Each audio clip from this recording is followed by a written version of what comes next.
Okay, we're going to call this meeting to order. I'm sorry to see some empty seats here, which is quite different from last time. We had between 200 and 300 people here and couldn't see them and couldn't hear last time, and here we are with a smaller group for something that's equally as important. So a person never knows. I send it out to the same list. Anyway, we will start with a prayer, and fortunately Chuck Weber is here with us. It's a great honor to have him. He's a former Kansas legislator, a very prominent Kansas legislator from North Wichita, and he's now leading the Kansas Catholic Conference. Correct. And Chuck is going to lead us in prayer. Thanks, Mark. Thank you. Welcome, everyone. Let's take a step off our treadmills of the day here. Lord, we thank you for bringing us together where two or more are gathered. There you are. So we welcome you into our midst. We thank you for the people that operate this establishment. We thank you for the food, the bounty of the land. We thank you for giving us the United States of America, the greatest country that you've ever given mankind. And we ask you to guide us as we guide this country. And we ask you to be in our hearts as we protect unborn life and we protect mothers, and we just ask for unity of purpose, and we seek your will. And again, we thank you, and also just, Lord, for good harvest weather now. We've got a good crop in the ground, and so let's dry it out, please, Lord, with good wind and heat and a good bountiful harvest. So all these things we pray in Jesus' name. Amen. Amen. Thank you, Chuck. It is tradition for us to have the flag salute led by the oldest veteran present. And I'm 68, and I'm hoping that I don't have to lead it tonight. So I want to see anybody's hand who's older than 68. Okay, good, I don't have to lead. Look at this, you've got a couple of veterans. Who's older than 65? Older than 70? A veteran older than, oh my goodness. A veteran older than 80? Try the 80s. Huh? Hold on. A veteran older than 85. I don't think we've ever been at 85, have we? Okay. A veteran older than 82. You have got it, sir. That's an honor to have you here tonight. Over 85 years already. Yeah, he was 85. Oh, you were over 85? 87. 87. I thought your hand went down at 85. Well, God bless you for being here, and I want you to lead us in the flag salute, and immediately following, I want to hear a little bit about your service, okay? So everybody can stand, and we've got a flag right here. You got another one behind me. I pledge allegiance to the flag of the United States of America and to the republic for which it stands, one nation under God, indivisible, with liberty and justice for all. Sir, you have to tell us a little bit about your service to your country. Sorry? What branch of the service did you United States Army. And when did you? Go ahead. 3 years. Field Artillery, Corps of Engineers. And did you get overseas tours? Were you overseas? Vietnam, Germany, Korea. Well, okay, you must have been a career person then, huh? Because you're covering a lot of time. 3 years, yeah. Okay. Well, it's an honor to have you here today. Thank you. It's an honor to be here. Thank you. Bet. Okay. Now the fun part is you should have a song sheet. We got the Battle Hymn of the Republic, and I kind of feel that we are facing. Oh, didn't get one? Hey, where's Benny? Oh, yeah. Benny, Okay, we didn't get one? Get any more song sheets? Okay, what do you do? So Are you out of them? no, we got some. All right. Thank you. I was thinking about his I like to service. sing, but I don't like to sing I was thinking solo. about his service, and he looks forever young. He looks young. Everybody's not that. You're past for your 30s, dude. 29, 28. Living a good life. Okay, here we go. You want to come up and join me? Look, Lance is going to join me. He's got a good singing voice, so that'll help. I've sang this before. Mine eyes have seen the glory of the coming of the Lord. He is trampling out the vintage where the grapes of wrath are stored. He has loosed the faithful lightning of his terrible swift sword. His truth is marching on. Wow. I think that's the best rendition this group has ever done.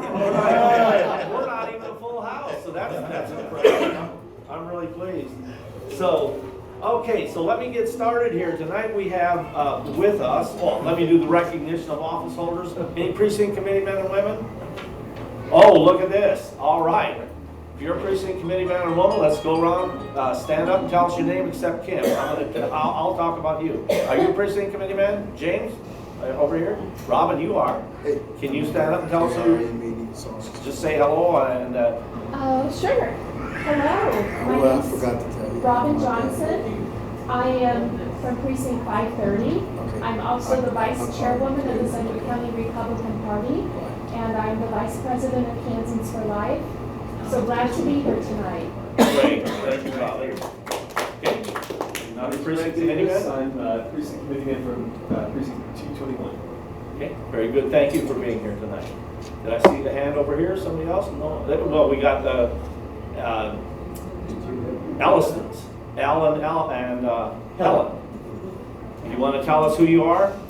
Al and Elliston? Al and Helen? Helen Alliston, precinct 312. All right, and very, very long, dedicated precinct committee men they are, and women.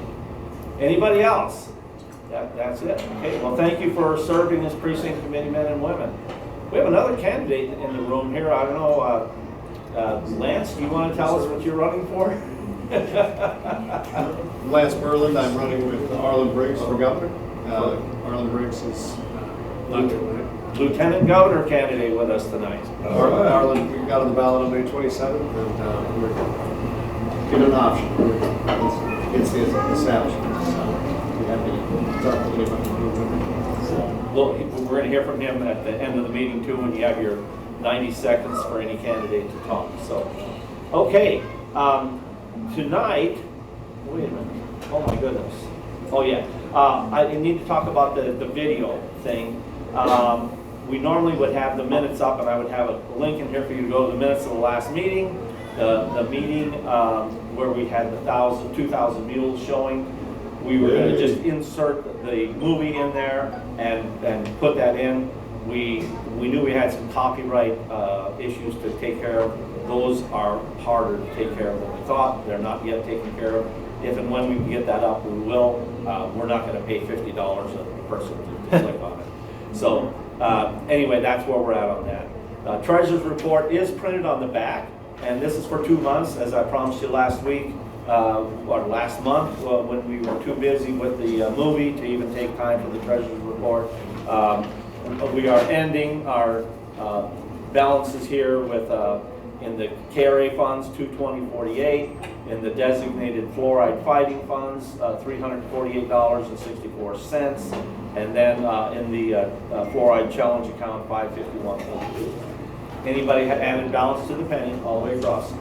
If anybody has a motion to approve the treasurer's report for both months, I would accept that motion. Nobody wants the treasurer. Okay. James? Yes, James Hodges has made a motion to accept this treasurer's report as printed. Do we have any discussion on it? And do we have any discussion on this? Oh, I'm sorry, we have a second here. Tell me your name again, sir, new member. AJ. AJ is seconding the motion. Any discussion on the treasurer's report? Seeing none, we all in favor of approving the treasurer's report signify by saying aye. Aye. All opposed, same sign. We're good to go. Okay. Tonight we're honored to have Kim Gish, a native of Andover, Kansas. Andale. Andale. I'm sorry, Andale, Kansas. She is a secretary of the Sedgwick County Republican Party, and she's held that position since 2019. And more importantly, here she is chairman of the Value Them Both Committee, and I feel like this is the most important amendment that I will be voting on in my life. The most important vote I will make in my life is the vote on this amendment, because so much is hanging on that one vote. We have to pass this thing. Amen. And so, Kim, you have the floor. We thank you for taking the position, and it's an honor to have you here tonight. Thank you so much, you guys, for coming here. So, we have an honor of having Chuck Weber. He is, if you don't know what makes up Value Them Both, there's actually 3 groups that make up Value Them Both. One is Kansas for Life. One is Catholic Coalition, which Chuck is part of, and then also Kansas Family Voice. Those 3 have made up Value Them Both to what it is. So if it's okay tonight, I'm going to let Chuck take the floor, let you explain to you how this all started and where this goes, and at the very end I will follow him to show you what part that I have been working as grassroots director. Thanks, Kim. Hi, everybody. It's really great to be here with you.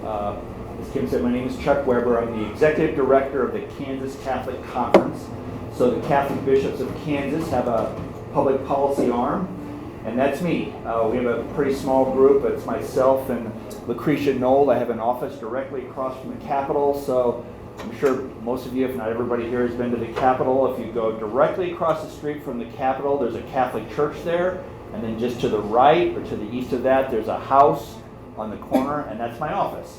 So I live in Wichita, but during the session I go to Topeka on Sunday night or Monday morning, and it's about 2 hours and 2 minutes from my door. I'm a former state rep, so I actually have two of my committee. Brent Davis and Ken Gish were in my district, District 85. Some of you might know the name Steve Brunk, who had that seat for many years. And it was kind of neat. In 2015, I had finished a project and was like, okay, Lord, what's next?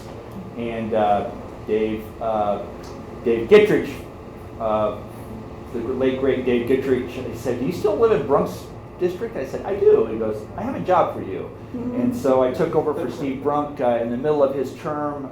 As you are probably aware, you all folks are all pretty politically savvy, I think.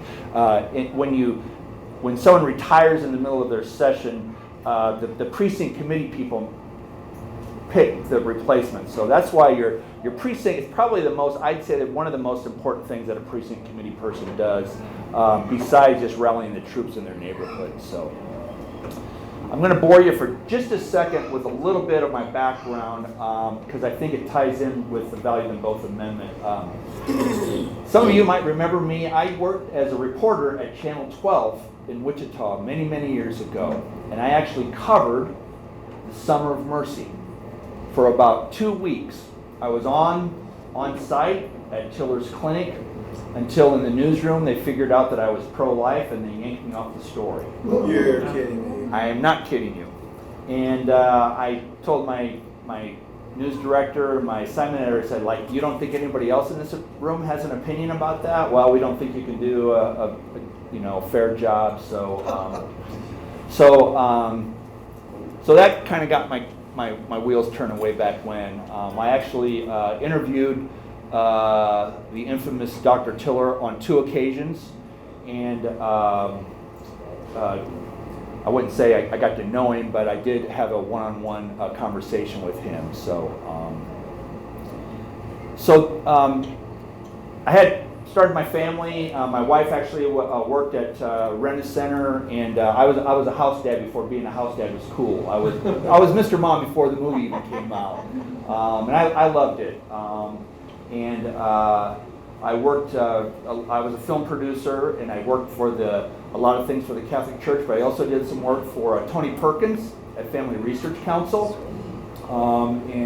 Actually, we're crossing our fingers, hoping that Tony's going to come to Kansas maybe before the election. But certainly, FRC is a player there in D.C. and very influential. The other thing that I started when I was in that kind of part of my life was I started a worldwide awareness program for adult stem cells. So there's a gentleman by the name of Dr. David Prentice, who was actually a colleague roommate of Sam Brownback's, and Dr. Prentice has a PhD, and he and I started a worldwide awareness of adult stem cells as an answer to the embryonic or embryo destructive research that was a big deal about 15 years ago. And so that group is still going on. It's called stemcellresearchfacts.org. And I did a number of films on that where we traveled around the country and we interviewed people who were their lives in some places were saved, but certainly their lives were improved by adult stem cells. And to this day, embryonic stem cells have never cured anyone of anything. And we've dumped billions of dollars into it, and we've killed countless numbers of embryos in the process. So the other thing that I did some work for a group in Omaha, Nebraska. It was the Pope Paul VI Institute for the Study of Human Reproduction. I was working with women, again in a film production capacity, who had infertility issues, which is a big issue. About 1 out of every 12 women in the United States have infertility issues. So I worked with Dr. Hilders on that. And again, it was sort of an anti-IVF effort. And right before I took over as a state rep, I was a member of a Catholic group called Courage International, which is the Catholic Church's only approved ministry addressing the homosexuality question. So I met lots of men and women who had sexual confusion, same-sex attraction, but they did not act on that. They sought to live a life of chastity, and I think those are the greatest heroes. So I've been in pretty much all of the abortion and embryo destructive research and the homosexuality question. So I'm no stranger to the tough questions of our day. So that's a short background of Chuck Weber that led me into the legislature, where I carried an amendment one year to stop Planned Parenthood from getting public funding for public funding for abortions. I did a lot of stuff also. I led actually this passed a resolution that said pornography was a public health hazard. So, and I was a co-founder of, if you've heard of the Truth Caucus in Topeka, Ty Masterson, the Senate president right now, is the head of it. I was the other co-founder on the House side. So that was a conservative group, and got that started. So I had a quick, tough, and good 3 years, and then my predecessor was leaving, and I kept saying, hey, I was trying to recruit him. I said, you'd be good at this. And they said, no, you'd be good at this. And anyway, the finger kept getting pointed back at me, and my wife said, does it pay? Of course. Because, in the legislature, it does not, Logical question. Right, it's $88. It's just like a wife, right? So I burned through about, during my 3 years as a state rep, I burned through about $25,000 in savings because, I just worked the rep thing, and you made $88.66 a day when you're in session. So thank you for sitting through that boring little background about Chuck Weber, but I think it's pertinent. I was in the Capitol when the ruling came down about value them both, the Hodes and Nauser versus Schmidt ruling. So we had a law in Kansas that was basically, it was a bipartisan law that said we're not going to have live dismemberment abortion in Kansas. So we had Democrats and Republicans, and they voted for that, and it was approved. And almost immediately, the Center for Reproductive Health out of New York City came in and said that law is unconstitutional, and they sued, and so that's a kind of a fast forward to where we're at today. So I've got a little bit of a program here, a presentation. I'm sure many of you know what Value Them Both is all about, but if not, you're going to get a quick little lesson here. So going back, Roe v. Wade, which we hope could be announced tomorrow, actually. It's going to be announced probably very soon, maybe either this week or next week. But Roe v. Wade, after Roe v. Wade, there was another case that actually, so Roe v. Wade brought in unlimited and unrestricted abortion.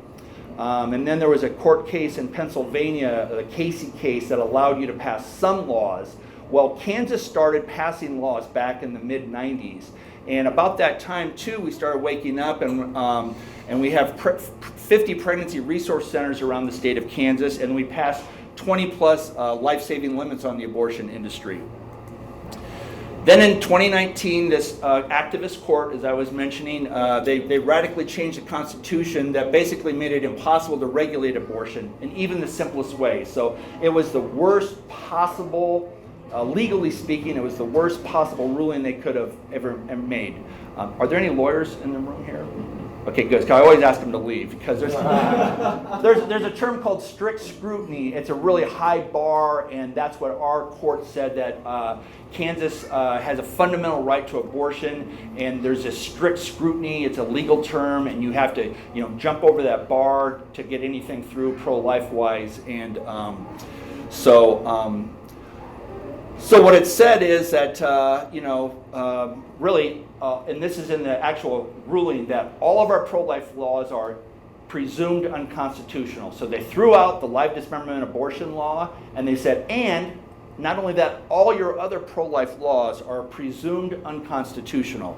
So there's that old joke: you need to sue somebody, you need $50 and a lawyer. That's really all it's going to take to wipe out the rest of our laws. We've already had two wiped off the books: the life, dismemberment, abortion statute, and then also just a very basic clinic sanitation and reporting standards law, and that has also been wiped off the books.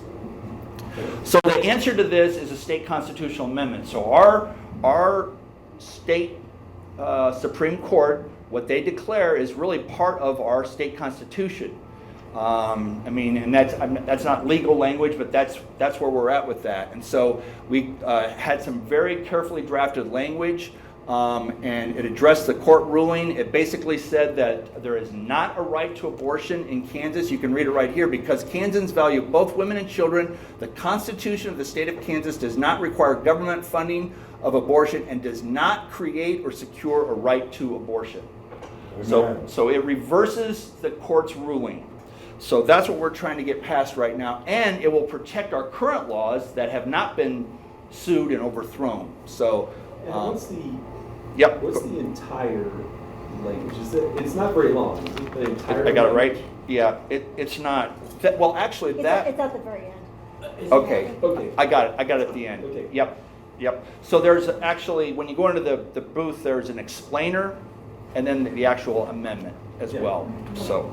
It's a little bit longer. It is. Yeah, I've just been seeing, the initial things I saw was just this little portion. I'm like, Right. well, what's the rest of it saying? Yep.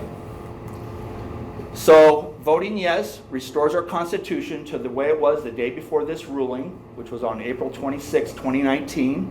It protects our common sense restrictions on the abortion industry.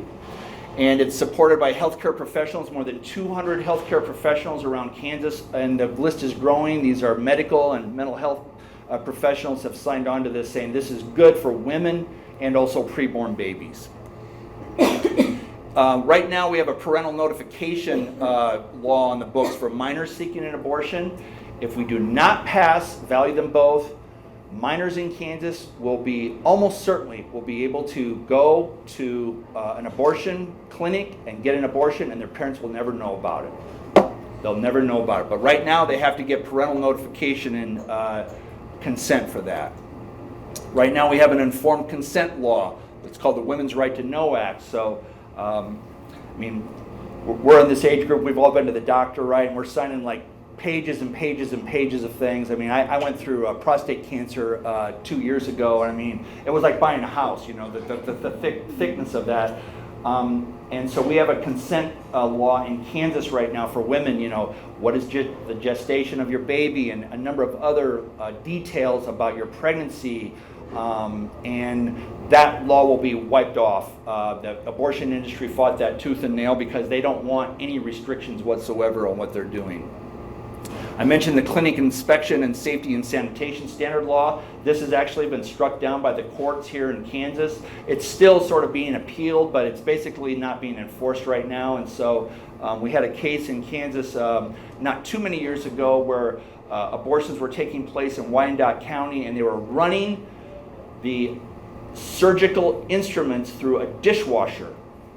That's how they were sterilizing this, and we actually had a whistleblower inside the abortion clinic, and they were also performing these abortions in a room with carpeting, much like we're on right now. So it's great that at the Golden Corral, but that's just totally unprofessional and unsanitary, and so that prompted this law, and that's right now in grave danger. It's actually been struck down by a district court, and it's not in play. We have a law in Kansas regarding taxpayer funding of abortion. And this is almost certainly going to be struck down unless we pass value them both. Almost certainly. You have a question? Oh, sorry, thought I saw a hand go up. So right now we actually have a Medicaid problem with if a young girl right now who's pregnant and it meets a low income standard, she actually could sue the state, and would we be forced to pay for her abortion right now? And we also have the data, and we presented this to the legislators, that the number of abortions would increase double digits if we passed Medicaid expansion and we did not pass the Value Them Both amendment. This is a really disconcerting screen right now. The number of abortions since 2019 is skyrocketing, and they're coming from out of state. So we are becoming a destination for abortion in the Midwest. So you've all heard about Texas, and you've probably heard about Oklahoma, and you know about Missouri and some other states in the Midwest. They're all coming to Arkansas. They're all coming to Kansas right now. The number of abortions in Kansas during a 20-year period had decreased by almost half, 44%, and now they're up 9%. And actually, I'm going to update those numbers. Since 2019, there's been a 13% increase in the overall number of abortions, a 17% increase in the number of live dismemberment abortions. There's 9 a week taking place in Kansas, these live dismemberment abortions, and a 16% increase in abortions performed on out-of-state residents. Half of the abortions taking place in Kansas right now are on women and girls from out of state.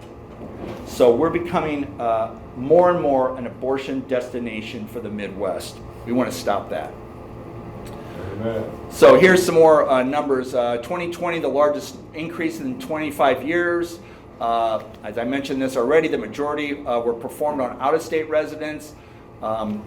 Again, I went through this. We're becoming an abortion factory of the Midwest, and Kansans want limits and safety standards to protect women who live and visit here.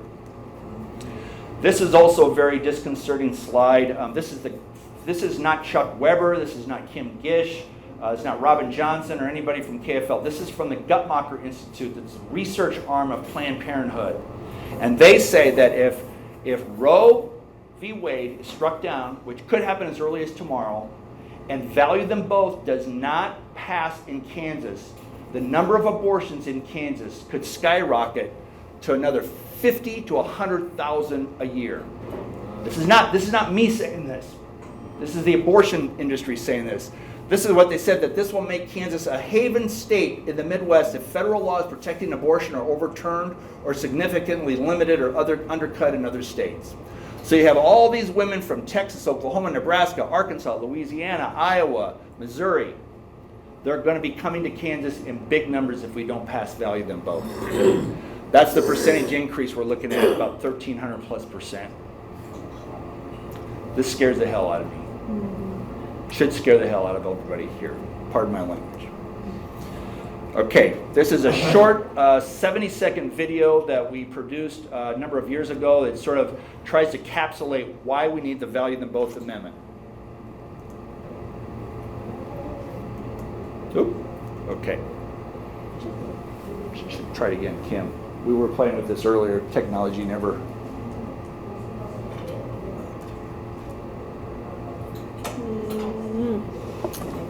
Try it again. The video was on How was that? I've had it happen. We tried it. We had it.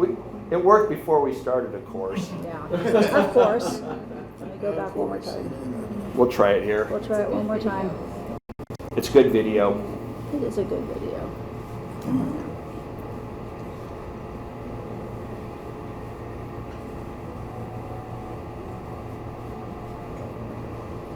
Okay.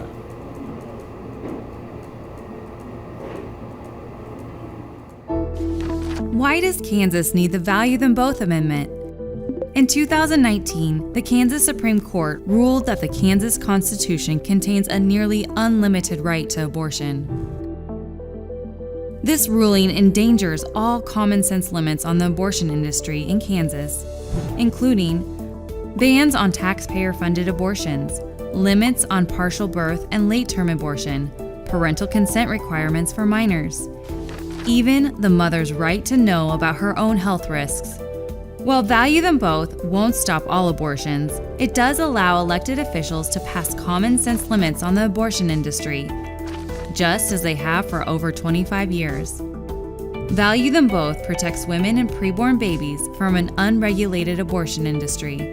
It also restores your voice and ensures that our current laws aren't overturned. On August 2nd, 2022, vote with moms and babies. Vote for Value Them Both. To learn more, visit valuethemboth.com. So it's a little bit of a complicated issue, but that really capsulizes it really well. So But at least it's correct. it is correct. That's right. Yep. Thanks, Kim, for helping. So You go through that? yep. Go ahead, go through. So we've I'll do that after. okay. Yep. So really, I think I'm at the end of my time. Yeah. Keep going? Okay. Oh, questions and answers? Keep going? Okay. Oh, what will be on the ballot? Here we go. So here's what you're asking about, Brent. So the following proposition to amend the Constitution shall be submitted to the qualified electors of the state for their approval or rejected. The Bill of Rights of the Constitution of the state of Kansas is hereby amended by adding a new section to read, and That's it. I don't want to read it, but I read the first part. So it says, to the extent permitted by the Constitution of the United States, I'm going to pick it up, the people through their elected representatives may pass laws regarding abortion, including but not limited to laws that account for circumstances of pregnancy resulting from rape or incest or circumstances of necessity to save the life of the mother. So they could. It doesn't say they have to, it says they could. This is the explanatory statement. I don't know if you can read it. It'll be on the ballot when you go in there. Yep. The value of the both amendment would reserve to the people through their elected representatives, through their elected state legislators, the right to pass laws to regulate abortion because there is no Kansas constitutional right to abortion or to require the government funding of abortion. A vote for the value of the both amendment would reserve to the people of Kansas through their elected state legislators the right to pass laws to regulate abortion because there is no Kansas constitutional right to abortion or to require the government funding of abortion. A vote against the value of the both amendment would make no changes to the Constitution of the state of Kansas and could prevent the people through their elected state legislators from regulating abortion in many circumstances. It would leave in place the newly discovered right to abortion first recognized in 2019. So that's what's on the ballot. That's it? Okay. Kim is going to talk about the campaign. We're knocking doors. We're making phone calls. We have videos. We're doing some TV. But really the most important thing we can do at this point in the game is hit the doors and make phone calls. And Kim Gish did it for me when I ran for state rep, and I won in a landslide, so I give her all the credit. So anyway, Kim, take it away. So many of you maybe have heard my. Oh, thank you. I'm happy to answer questions too. So many of you probably have heard this at one of our Sedgwick County Republican board, but about 15 years ago, I was sitting and watching TV, and I think Sebelius was our governor at the time. And it was like the third night in a row, I was downstairs watching the news, and I was yelling at the television. And my husband came downstairs and he said, Kim, he says, I'm really tired of hearing you on the television. He says, you need to do two things. You need to, one, be quiet, just don't say anything, or two, go do something about it. And I looked at him with a serious face and said, I'm going to go do something. So at that time, I didn't really even know who my representative was. I didn't even know what district I was in. And so I went and looked it up, and it was Steve Brook. And I found out his email, and I got his phone number, and I said, Steve, how can I help you? And ever since then, I've been going and knocking on doors for great Republicans and candidates like Chuck here, so that we can get pro-life people up in the state of Kansas to make a pro-life state. So what I have been doing, since 2015 is I also became a precinct person. I had no idea what a precinct person was, but they said, you've been doing all this knocking on doors, you might as well be a precinct. And I said, okay, I have no idea what it is, but sure, go ahead and put my name in. So I did that, and been a precinct person for Bel Air 03 for the last, I don't know, 4, 5, 6 years. I don't remember how long it's been. And so when I heard about value them both, and by the way, when Chuck had said back in 1991, I was 17 years old, 16 years old at that time. And I remember Donahue coming into town. You guys remember Donahue? Oh, yeah. That was a big thing, having Phil Donahue come into town, because it was a big issue, even in Little Wichita, Kansas. And so I was even there with my sign at 17 or 16 years old, and I was already for life back then. So when I had heard about value them both, when I heard what our Kansas Supreme Court had done to our state of Kansas, my state of Kansas, I was furious and I was really sad. And so with everything, my mom always taught me, Kim, when you have a situation like that, you need to go to the Lord and go into prayer. So as I was doing so, and I went to the Lord with prayer, I truly believe the Holy Spirit came and stamped Ephesians 6:11 onto my heart, which says this: put your full armor of God on so that you can stand against the wickedness snares of the devil. This industry, our opponents, is putting millions and millions of dollars of advertisement. I've already been seeing it. You see the one about, well, I'm a doctor and I know what's right about. There's so many, and just like Satan, they twist everything. They're just twisting everything. And so with that amount of money, we can never beat them. But we can. We truly can beat them with our voices and with our feet. And so we're just asking you tonight, if you can try to please do something, even if it's to go and talk to your neighbor and give them a palm card and tell them what value the vote is. That would be the most awesome thing you could possibly do to save some babies. Put a yard sign in your yard. One yard sign actually influences 32 people that surround around your neighborhood. Put a yard sign up. Show that you're supporting that. It's amazing. I've been knocking on doors since March. And I went and knocked at this one door. I said, "You know what value the vote is?" She was like, "No." She goes, "But I keep seeing all these bumper stickers around." And so she goes, "I went ahead and Googled it and looked it up." So these have been very, very effective. So these, and they're also amazing. My husband, I don't know women out there that if their husband won't let you put a bumper sticker because it might scratch your paint. These are magnetic, so they will not scratch your paint. Unless you, but if you go through a car wash, you might want to take it off before that, because I haven't seen them taken off.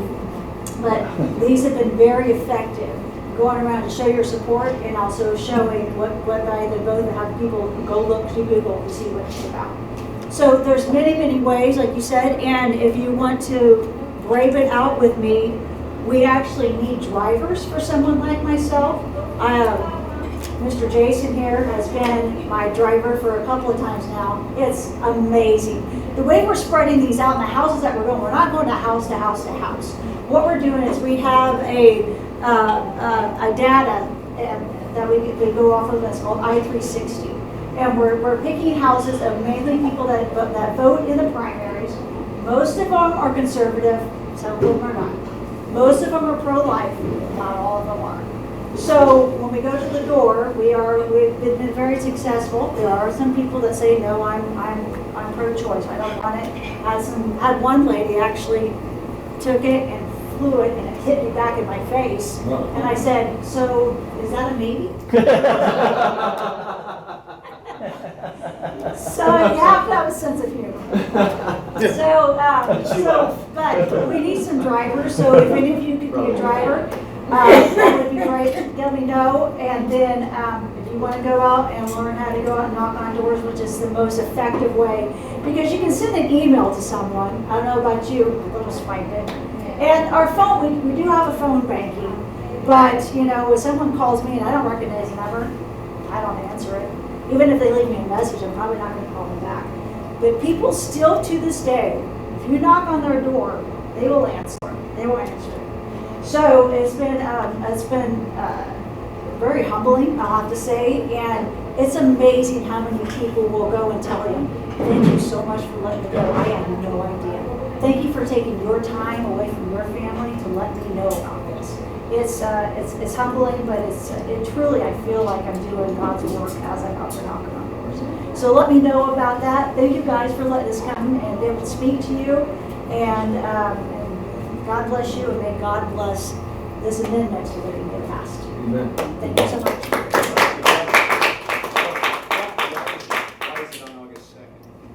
So question to answer, the question is, why August 2nd? So, You want to answer that? yeah, I'm happy to help that. So, That's what the vote is. I'm assuming both of you will field questions. okay, Yeah, sure. I'll go ahead and take, Lance, you got the first question. Lance's question is, why is it on August, in the August primary rather than in the general? Right, so we just felt that that was, and this was a year and a half ago, when we felt that that was the best chance to win.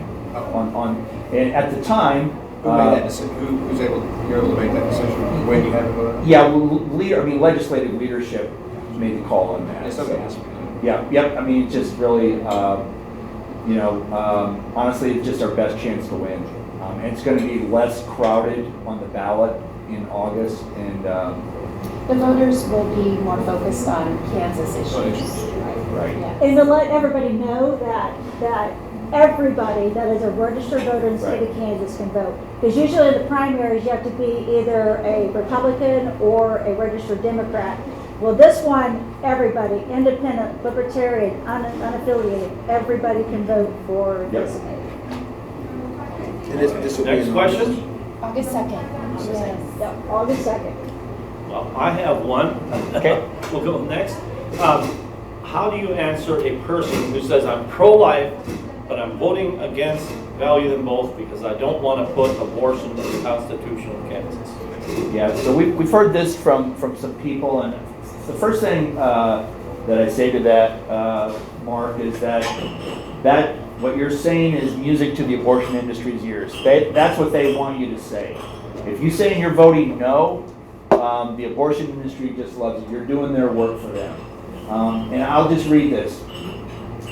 The state of Kansas does not require government funding of abortion and does not create or secure a right to abortion. It's in the amendment. So I know that there are some that want, an outright ban on abortion or a constitutional amendment ban on that. It's just not practical or passable. Well, it wouldn't be constitutional either. Probably not, but No, not probably. At the moment, you have to get rid of the Supreme Court's ruling, or if you tried to do a ban right now, immediately it would be unconstitutional. Before I walk through a door, I have to turn the latch, then I open the door. This is like turning the latch. After that, we can pass all kinds of legislation. Right now, we can pass no pro-life that's right. legislation. Yep. So, everybody understands everything? Or do we have any other questions? I've got a bunch. So, okay, go ahead, ma'am. I don't think I understand what you said. I thought we were for abortion. Kansas was. What? We're not for abortion, no. This says if I mean, not you personally, but I mean the powers. Let's say the powers that be. Okay, the one. The Supreme Court. Whoever for the abortion thing. The Supreme Court. The powers that is the powers that be. Now, I thought that the way that you talk to other people, that is what we're against. we're fighting against, so the court said that there's a fundamental right to abortion, and this amendment says no, there's not. And we had a chance, I think it was about 2 months ago, or 2.5 months ago, they were trying to, we're one of the few states that still, we don't elect these judges. They are, how are they? Appointed. They're appointed, thank you. They are appointed. And so Senate brought up a bill so that the state of Kansas could have these elected instead of appointed anymore. We were one short. Oh, really? One short.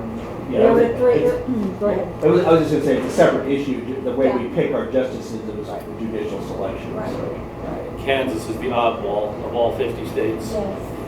Yeah, the way we select this is something that I think Kansas has one of the most liberal and one of the most overturned state Supreme Courts in the country, and it's because of the way we select our justices. And there's a long story. If you go to the KFL website, there's a great explanation about why we select the judges, the way we select justices. Someday maybe we can change that, but right now we have to play with the cards that we've been dealt with. Okay, any other questions? Now I'm going to give you my number 2 question. Okay. What do we do about well-intentioned churches, both Protestant and Catholic, that have things written up about value them both? And for example, St. Thomas Aquinas Parish, a very prominent parish in Wichita, very professionally done church bulletin. They have 4 bullet points on value them both. 3 of them are absolutely wrong. 1 was iffy. We got to get some control over this. This is why I think we have people turning on us and not wanting to support this with enthusiasm, is they see this and they're getting, we somehow have to standardize the message and somehow need to control that. I saved the bulletins. Okay, I take a copy of it. I don't know what. I'll have to mail it to you, but okay. I went ahead and take a got more picture and send it to me, or that would have been email. smart, wouldn't it? I should have done that already. There is a standard message. Yeah. And Okay.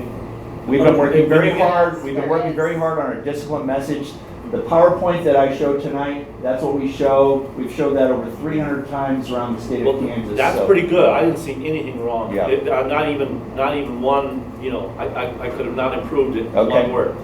But I'm seeing these bulletin messages, and I don't mean to be, Well, Mark, when I get home tonight, I'll go look and. well, it's the one in last Sunday and the Sunday before, Okay. St. Thomas Aquinas Parish. Okay. There's only one of the 4 bullet points is like, well, okay. Number 2, wrong. Number Right. 3, wrong. Number 4, wrong. Yeah. And it's no wonder you have people confused. Okay. So we gotta get that message. Okay. Thanks for letting me know about that. Yes, okay. Okay, very good. What else you got? Well, I think probably, here we got a question back here. We're just fairly new to Kansas this time.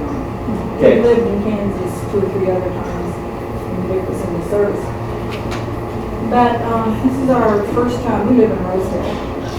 And we don't know all the rules yet.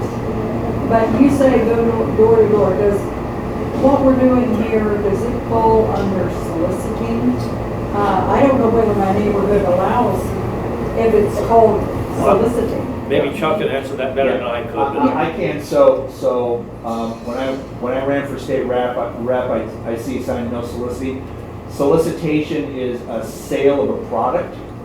It has nothing to do with knocking on the door and talking about this issue. So there's homeowners associations that they don't want signs in yards. State law supersedes that. I would just say we have the law on our side. We can knock on doors, but people can kick us off their doors. We can put yard signs in a HOA, and our neighbors might not like us. But what I try and do is just not. Is the juice worth the squeeze? Is it worth the trouble? So there might be a no solicitation in your neighborhood, but I wouldn't say, hey, state law says, I can do this or do that. I mean, Well, I don't want to do more damage. Yeah, right. To the movement. Right. If I can help it. Yeah. Look at it this way, for every no soliciting sign, there's 500 that don't have it. Correct. You can go knock on it and swing your hands. And I will tell you that when I knocked on doors, and I don't know if but if I see a no solicitation, I just put the literature on the door and walk. I do. I put it in the door. I knock on the door, push the doorbell, and I walk away. And you don't bother to wait for them to open. Right. No. That's what I do. That we don't want. There's no reason to have a debate or a fight on the doorstep. That just So, destroys your yep. The less confrontation that you can have, the better off. Amen. You got it. Yep. So, I mean, you're trying to persuade people and change people for good, except for having to get people out. Right? Yep. So, I mean, if I knock on a door, usually if it says no solicitation, that just doesn't do anything with it at all. But if they have it on their door prominently, But it depends on the situation too. Like, so if you're in a neighborhood and they have no solicitation, I would just go to the door and knock on the door and they say, there's no solicitation in this neighborhood. And say, I'm sorry, I actually didn't think this was solicitation. And this is about a political issue, you know, voting issue. And just say, yeah, not political, but this is about a voting issue that's coming up for all Kansans. And I just wanted to make sure you were aware about it and not selling anything, you know. And then if that doesn't calm them down, then you just leave. You know, just don't argue. Say, I'm very sorry. You know, just you know, and go away. And then if but a lot of times they'll open the door. They don't care. They're not part of the no solicitation problem. You know, so most people, even if it says out in the neighborhood, if you're there and you're friendly, you got a smile on your face, you're talking about a voting issue, they don't have a problem with it. So I wouldn't be bothered by it. So am I clear in understanding that in the state of Kansas, you are not soliciting with what we're doing? That is State law correct. covers me. You're delivering information to voters. Pardon? You're delivering information to voters. Okay. That is not But some soliciting. people will think that it is, and don't argue about it. Right. Just leave it alone and say, I'm sorry. I'm not selling anything. Have a nice day, and I'm on my way. It's just information that's being handed out, and then you can use that information you see fit. Right. It's up to you. It's entirely up to you. Okay, question? I've come across people who believe that this issue on the ballot is going to make abortion illegal across the nation. What's the voting answer to that? It's simply not the case. I mean, it's not going to make abortion illegal. It's just going to return the power to regulate abortion to the people through their elected representatives. In their own state. And it is just for Kansas, that's correct. Yep. So this is an important point actually, whatever happens tomorrow or next week on the Roe v. Wade, it really means nothing for Kansas unless we pass value them both. Because what Roe v. Wade is going to do, when they overturn it, is return the power to the states. And we are first in line, ladies and gentlemen. We're first in line on what that looks like. And so that's why this is so important. The test. Kansas is the test. Kansas is a test case. The way Kansas goes, it's going to be a big, you know, if we win, the momentum's going to be on our side, and if we lose, the momentum could be on their side. And we'll get them again. He's got more to his question. I knew you Okay, did. sorry. Go ahead. Well, I was wondering if there's any feedback from how this is being received across the state so far. Well, that I don't know. Yeah, I mean, you know, it's a battle. I mean, the abortion industry is sowing confusion. They have 2 ads out right now. One of them doesn't even mention the word abortion. They're talking about things like mandates and, you know, this is going to harm old people and, you know, I mean, it's crazy. So, you know, we're just, that's right. I mean, there's no law against lying, unfortunately. So how's it being received? I mean, I always tell people there are more of us than there are of them. There are more people that are pro-life in Kansas than there are pro-abortion. We just have to get our message out to our people and get them to the polls on August 2nd or before. Amen. We have Father Bernie Georges. He's been going around since like September to all the Catholic churches in the towns. And so many of these towns that he's been going to, Kingman, Garden City, all of them, we've been following them and training people in their small town. So yesterday I was just in Kingman and we had taught a group of people. We've been to Garden City. I've been down to Winfield. We're going to be going down to Chanute. So we're going all the way and training people how to go knock on doors.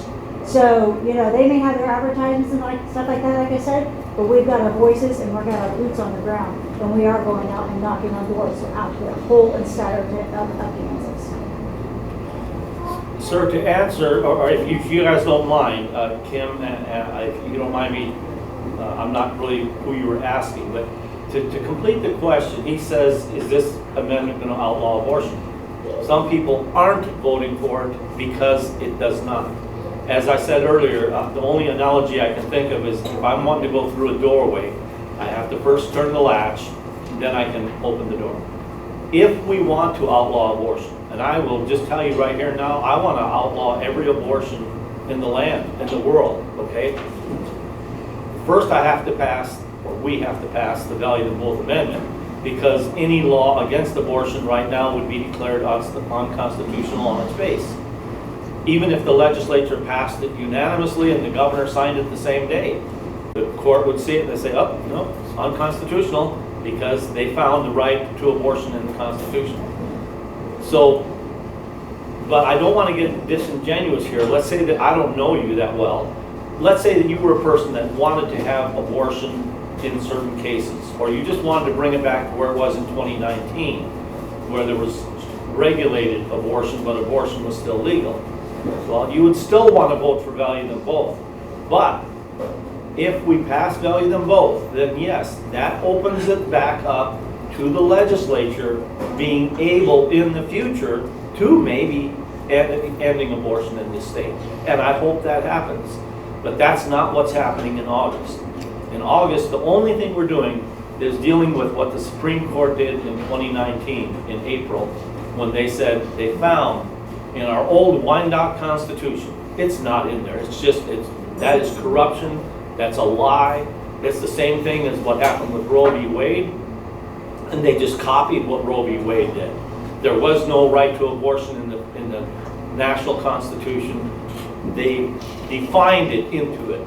So that's what we are having right now in Kansas. We have a constitution, which is a beautiful, old, venerable constitution that doesn't need to mention the word abortion. It doesn't say anything one way or the other. And they just, out of whole cloth, defined it into there. So we have abortion in the Kansas Constitution right now. We don't want it there. That's why you need to support Value Liberty. James Hodges, yes. So from what you were saying, that taxpayers could be forced to pay for abortions. Right now, absolutely. So there's probably no residency requirement. So that would mean anybody who comes in the state You like California? would be forced to pay for their abortion. Yeah, just like California. Regardless of where they live, what state or country. If we do not pass Value Them Both, we will almost certainly have forced taxpayer-funded abortion in Kansas. It's a virtual certainty. Unlimited. And to make things worth way it, to limit. No, up to the moment of birth, even on healthy babies. and on people that are not even resident of Kansas. Correct. It's a liability. Kansas used to be one of the most conservative states in the Union. What happened? It's the Supreme Court that happened. Governor Kelly got elected and she appointed 3 justices. Governor Kelly got elected, she appointed 3 justices. She went to them and said, now's your chance to switch the tiller and turn it up full speed. Exactly. Yeah. But Since his clinic's 1970, still we've had open. His clinic is still open. It is? It's called trust limit. We've been away They too just long. changed It's the called name. trust limit. Yes, there's just different people running it now. It just seems like when we lived here before, Dick ran for state house and Oh, really? a couple times. And he did well, but he didn't win. But it was still a conservative state. It was very, very conservative. Well, we're one county away from turning blue. If we lose Sedgwick County, we'll be blue.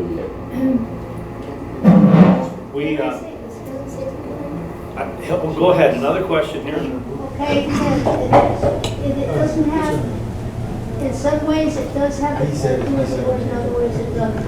I ran into this friend one day, and I said, I'm gonna get, me and her started talking about one thing and another, and I said, let me tell you something. I said, I saw on the news, this farmer was stolen food, he had all his cattle died. And I said, I did not know that cattle does straight up like this. That's one thing I didn't know about farmers. Well, wait a minute. And I said, the guy asked, well, why did you let your cattle die? And he said, they didn't, the heat was so bad. I didn't know that cattle couldn't take heat. I didn't know that, And he said, and I didn't water them down, and that's why they died. It happens when you're a farmer. And I said to somebody, Senator, I said to the Evans brothers, I have all brothers, okay? And I said, when I told them the scenario, and this is the scenario, I said, when I told them that you could hear the dead silence, they knew I was right. Even though it wasn't anything that pertained to what we were talking about, I said, that's what's happened. And I said, when the farmer told that, I said, I knew that there, and then he told about this grain place that they were storing all this food. We go through this famine. I called him because Let's keep it on the topic if we can. Okay. Bring it to a question. Well, what happened is I told this gal and she got so mad at me, and I couldn't understand. I said, I'm going to make up a story. I said, this is there's an old word that I used, and I said, this is just a story. I said, it's made up. I said, but what if this happens? That's off subject. It is. It's off. I said it when I started. It's not about. I will say something though pertaining to farm animals in Kansas, and I wrote an article about this. There are stricter laws governing the euthanization of farm animals than there are babies right now in Exactly, Kansas. that is so true. There are stricter. Farmers are, how they kill farm animals is more tightly regulated than babies. Okay, well, we're past 8 o'clock, which is our cutoff time for questions. We still have a little bit on the agenda. It won't take me long to whip through it. Let's see here. Mark, do you mind? Just, Go ahead. I'm going to ask you to not only do what's on your mind, I want you to also touch on drop boxes and voter integrity and what we can do in that realm as well. And Kim, if you want to add to that, or whatever anybody wants to add to that. I don't know anything about drop boxes and voter integrity. I think we have pretty good election laws, but I brought some advanced ballot forms to, if you want to, you can vote by mail, but that's out of my lane. So what I was going to say is, the best way to spread the word is through our churches. I'm going to leave my card here. If you know your church pastor, if they haven't talked about value them both, talk to them about it, and if you get some feedback, whatever, give me a call or give Kim a call, and we'd like to reach out to the churches. So I'm sorry, Mark. No, you're doing great. So, I'm sorry I can't address the voter integrity. Well, I think that if anybody has the time to volunteer to be a poll watcher and wants to get involved that way, I think it's very important. I do believe that the other side, who looked at everything before they started pouring such large amounts of money into this, when we did a study of the abortion attitudes in Kansas before I was a lobbyist for promotion of heartbeat legislation, 88% of Kansans wanted to tighten the laws against abortions. 88% with heartbeat legislation. So that leaves only 12% that like abortion, and I don't think it's changed a whole lot since then. Maybe it has changed some. So why would they be putting money into an impossible game to win? Well, it becomes possible only when you look at the various ways that cheating can be done. And I'm very disappointed. We have a Secretary of State that did not fill the position for a prosecutor or a law enforcement person, both of which the taxpayers have paid for. The legislature has given permission to have those two positions filled, and we don't have them filled. And we have situations like what happened in Johnson County, where they allegedly had 98% of the people went out and voted. That's just not likely to have happened. It just didn't happen. And yet we can't get the known cases of election integrity infringements investigated because the position is not filled. And our Attorney General refuses to do it. And so we've got a Secretary of State that goes around and says, oh, it's perfect, we got nothing wrong. Well, if you don't have anybody to investigate the reports of wrongdoing or look into the numbers that just don't match, then you've got nothing if you're not going to prosecute what you have.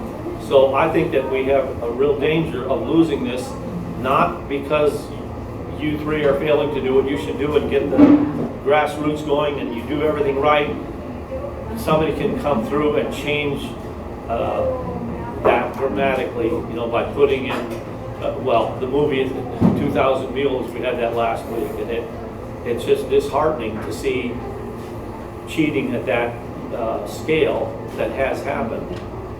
That everything on there was factual. I mean, it was, everything had happened, and wasn't here in Kansas. But we have a very low rating from the, I believe it's the Heritage Foundation. We got like a 56% in Kansas. Now the only thing was, it was like we're the 17th highest in the state because other states are even worse. But that doesn't make us good. So then it goes to how you're going to spin that. But the fact is, we have a very loose election system, and I'm worried about cheating playing a role in this election only because the stakes are so high. Because people, they just go crazy when it comes to abortion. There's, you know, like the lady that threw the paper back in your face, Kim. You know, obviously she probably had a personal experience, and they will do anything, you know, on this issue. You know, talk about taxes, talk about, you know, highways and roads and everything else. You know, there's give and take for everybody. You get to the abortion issue, it's man, it's ironclad, you know, yes or no, for or against it. And very hard to get them to change their mind. So, enough said there. I'm going to go on to the next item here. We give candidates that are present at our meetings 90 seconds if you're running for office, anything from precinct committee man on up to lieutenant governor. You get 90 seconds to get up and tell us why you're running. I'm sorry. Somebody want more food or something because it's almost pick it up everything. Right, that's the announcement I normally make at this time. Okay. Last call for food. If you want food, go on out and refill your plate. Lance, would you like to give us 90 seconds? Why are you running? Arlen Briggs, long history going.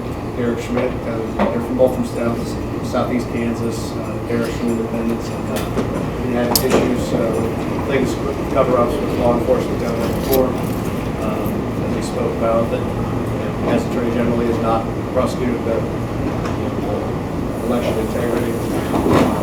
Arlen said, I'm going to get in the race. Arlen's not a politician, he's a farmer, he's run for small office before, and he asked me to run the lieutenant governor. I was out at Planned Parenthood yesterday and taking the abuse. We're seeing that, you know, we're seeing the Oklahoma, Texas, and I was at Trust Women today, the same thing. So don't forget Missouri. You said Missouri too. Oh yeah, they're from all over, but it's really Oklahoma, Texas, and you know, you were talking about Father Bernie, Georgia. So I once lived with Father Bernie for 3 months. Okay. So you got your lungs? Yeah. So I've been in some interesting rooms. Yeah, exactly. It's smoked a little bit, but yeah, my mom's mom and dad have done a lot for the Republican Party. My mom's the president of Dickinson County. So we are the outsiders, but maybe having some men in denim instead of some men in suits might change things. So, that's how we look at it. Happy to take it. Thank you for getting out there. All right. Thank you, Lance. Thank you. Not always we have a lieutenant governor candidate in the crowd, so that's pretty nice. We are on item K now, down to the announcements. We'd love for you to become a KRA member. You can do a Lincoln membership for only $100, a Reagan membership for only $500, or a Trump membership for $1,000. And you can also just join with a 1-year membership for $10. Or 3 years for $25. We'd love for you to be a member of whatever level you think fits you. Item L, the Wichita Pachyderm Club, of which I used to be president and founding member. I'd like to invite everybody here. If you've never been to the Wichita Pachyderm Club, you may go, and I will pay for your first meal at the Wichita Pachyderm Club if you've not been there before. And then I pay for your first meal, and if you like it and you want to join, then it's on you. But your first meal is on me. And so I very often go in and pay for 2 or 3 meals, and I put in more new members to that club than anywhere else. It meets Fridays at noon, We meet at the Ruffin Building now, used to be called the Bank of America Building, clear up on the 9th floor. We pretty much take that whole area over, so you can't miss it once you get there. The Kansas Coalition for Life, another thing that I do, item M here on the announcements, we urgently need more people for sidewalk counseling. Every day of the week I need you. They're doing abortions on Sundays now, just about as often as they do them during the week. We never know if they're going to be closed or open, but definitely need more help to hand out material. You might see a little note there if you are familiar with the abortion facilities here, a fixture for the last, 20 years at the Trust Women Abortion Facility, who used to work for Dr. Killer's personal bodyguard, who runs Diamond Security. His name is Carl Sweeney, and he had a drinking problem. He overcame that the last 5 years or so, and but he's really mean to some of our volunteers. On the other hand, at one time, about 4 or 5 years ago, there was an irate husband was forcing his significant other or wife or whatever she was, forcing her to go in and have an abortion. And I was bad-mouthing him at the top of my lungs. And once he got her in there and they gave her a shot to calm her down so that she couldn't object, he came out and was reaching for his firearm in the back of his truck. And I thought, well, I'm not going to run away from him because I can't outrun a bullet. And good old Carl was running right after him, and he gave him a bear hug from behind, and I called 911, and he didn't go home that day. So Carl saved my life, so I always have a little bit of a soft heart for him. He got fired on Monday. The human resources person from Trust Women came by and told 2 of the volunteers, some of you might know the Cordell sisters, they were out on site, and she told the Cordell sisters that Carl is being fired. He doesn't know it yet. I've got the papers in my hand, and he had apparently drawn his weapon in opposition to some support person that was there with someone to have an abortion. I have no idea what happened, but he had drawn his gun. He brandished his weapon? He brandished his weapon, I guess. She didn't use the word brandish. She said he had drawn his gun. So he at 3:30 then, the Cordell sisters reported his pickup truck was loaded full, and on top of everything else, his bicycle that he comes and chases us with and uses as his patrol car in the parking lot there, and so he's gone. The big question is do we get somebody worse or better? At least we knew what we had with Carl. So I need more volunteers. And if you're a volunteer that doesn't want to go out there because Carl's there, well, I'm going to ask you again. Carl's not there, but so if you would like to help on site at the abortion facilities, give me a call. My number's 316-522-8866. It's everywhere. July 28th meeting, I'm still not sure what we're going to have. It's going to be a debate ahead of the primary. I'm looking at a couple of different options, and what I like to do is have the debate here, and then this being a Thursday night, have them stay overnight, and then come to the packet room on Friday. And so it's complicated, and we don't have any assurances from any of the campaigns yet, but we've got a bunch of maybes. So I will let you know in time. So hopefully that meeting will be on July 28th. So with that, I'm up to adjournment. We have a motion to adjourn. Okay, AJ has given us a motion to adjourn. Do I have a second? I have a second from Don, right? And at that, we'll take a vote. All in favor of adjourning, signify by saying aye. Aye. All opposed, same sign. We're adjourned. Thank you all for coming.